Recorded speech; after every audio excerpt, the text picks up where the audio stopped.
Good morning friends, welcome to my Bodoland Technical Mission channel. नोंथांमोनखौ आंनि चेनेलाव बरायो। आंनि मुङा महिर बर'। दिनै आं नोंथांमोननो WhatsAppनि लास्ट सिननि सोमोन्दै दिन्थिनो नागिरदों, टाइम श' खालामनायनि सोमोन्दै दिन्थिनो नागिरदों।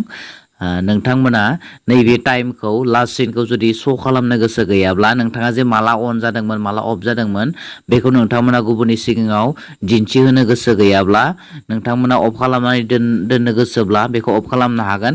सासे साबस्क्राइबारा आंखौ सोंदोंमोन जे माबायदि बेखौ लास्ट सिनखौ अफ खालामनो हायो, बेखौ सोंदोंमोन। दा आं बेनि थाखाय बे भिडिअखौ बानायनाय जाबाय। सोरबाफोर मिथिखानायाथ' जेबो नङा, नोंथांमोननि थाखाय जायफोरा मिथिया बेखौ नायनानै लादो। दा नोंथांमोना गिबियावनो मा खालामनांगोन, सेटिंआव थांनांगोन। सेटिंआव थांनानै एकाउन्ट्सआव थांनांगोन। एकाउन्ट्सआव थांना प्राइभेसियाव क्लिक खालामनांगोन। दा नैबे लास्ट सिन नुदोंना, बे लास्ट सिन। दा बेवहाय मोनथाम अपसन दङ ना, एभ्रिवान, माय कन्टेक्ट्स, बेनिफ्राय नबडि। एभ्रिवानआ मा जाहैबाय, एभ्रिवानआ जाबाय नोंथांनि कन्टेक्ट लिस्टआव गैयिफोराबो नोंथांनि लास्ट सिनखौ नुगोन। बेनि उनाव माय कन्टेक्ट्सआव क्लिक खालामबाथाय मा जायो, नोंथांनि कन्टेक्ट लिस्टआव जा सेभ दङ बिसोरल'सो नोंथांनि लास्ट सिनखौ नुनो मोनगोन। नाथाय गुबुन कन्टेक्ट नाम्बार सेभ गैयिफोरा नोंथांनि लास्ट सिनखौ नुनाय नङा, टाइमखौ नुनाय नङा। दा जियानो जा नैबे नबडि दङ ना, नबडिखौ क्लिक खालामना होयोब्ला रावबो नोंथांनि लास्ट सिनखौ नुनाय नङा। नोंथाङाबो नुनाय नङा आरो गुबुनाबो नुनाय नङा। नै गैलाना नोंथांमोन।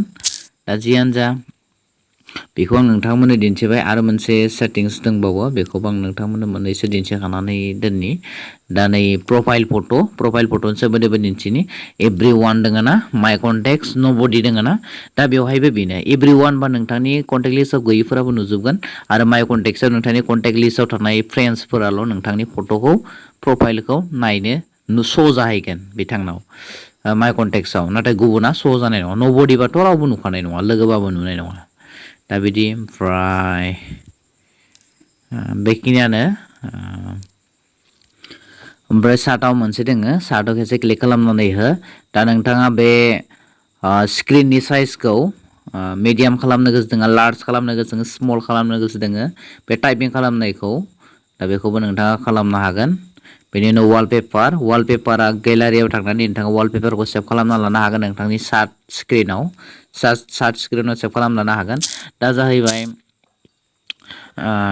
दाथ' नोंथाङाबोथ' बे लास्ट सिनखौ नुनाय नंला, नङा होमबा? नाथाय नोंथांनि लोगोआबोथ' नुनाय नंला।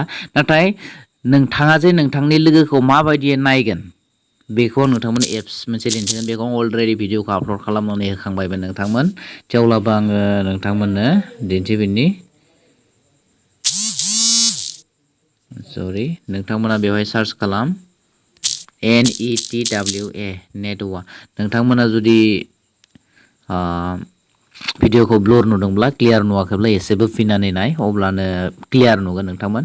अपेन खालाम। आं बेखौ इनस्टल खालामखानानै दोनदोंमोन नालाय, बेखायनो नेटवार्क आं अपेन खालामबाय। बेयो माबायदि खामानि मावो नोंथांमोना नायनो हागोन। दा बेवहाय नोंथाङा सेभ खालामना दोननो हागोन। सेभखौ माबायदि खालामगोन, प्लास अपसनाव 2, ओमफ्राय वाट्सएपआव क्लिक खालाम।